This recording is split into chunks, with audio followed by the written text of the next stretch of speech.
بسم الله الرحمن الرحيم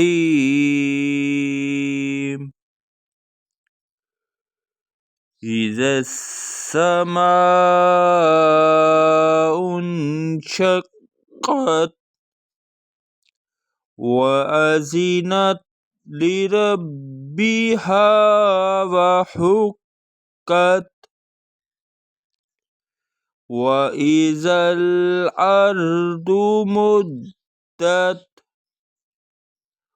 وألقت ما فيها